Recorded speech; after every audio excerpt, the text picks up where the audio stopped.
అంబేద్కర్ కోనసీమ జిల్లా రాజోలులో ఓ విచిత్ర సంఘటన జరిగింది.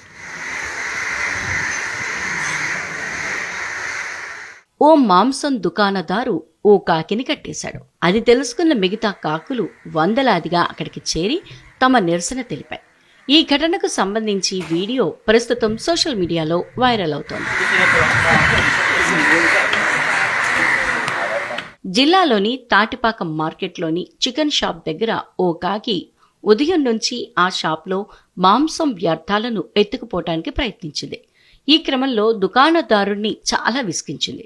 ఎలాగైనా ఆ కాకిని పట్టుకోవాలనుకున్న అతడు అదును చూసి పట్టేసుకున్నాడు. ఆ తర్వాత దానిని ఓ తాడుతో అక్కడ స్తంభానికి కట్టేశాడు. ఈ విషయం తెలుసుకున్న మిగతా వందలాది కాకులు చికెన్ షాపుపై దండెత్తి షాపు చుట్టూ తిరుగుతూ గోల చేస్తూ నిరసన తెలిపాయి. తమ తోటి కాకిని వదిలే వరకు తగ్గేదేలే అంటూ ఎంత బెదిరించినా అవి వెనక్కిపోలేదు. కావు కావుమని అరుపులతో గోలగోల చేశాయి. ఆ గోలని భరించలేని మిగిలిన దుకాణదారులు కట్టేసిన కాకిని వదిలేయాలని కోరారు. దాంతో దుకాణదారు కాకిని వదిలిపెట్టేశాడు. అక్కడున్న వారంతా కాకుల ఐక్యమత్యానికి ఆశ్చర్యపోయారు. ఇంతటి ఐక్యత మనుషులకు లేకపోయిందే అని ముక్కున వేలేసుకున్నారు.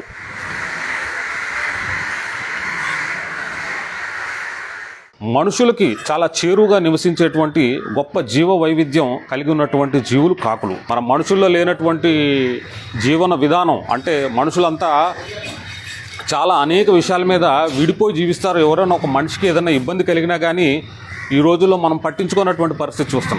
కానీ అదే ఒక పక్షిలో ఇంత సంఘటితంగా అవి ఒక పక్షి కోసం ఆరాటపడే విధానం చూస్తే ఆశ్చర్యం కలగక మానదు.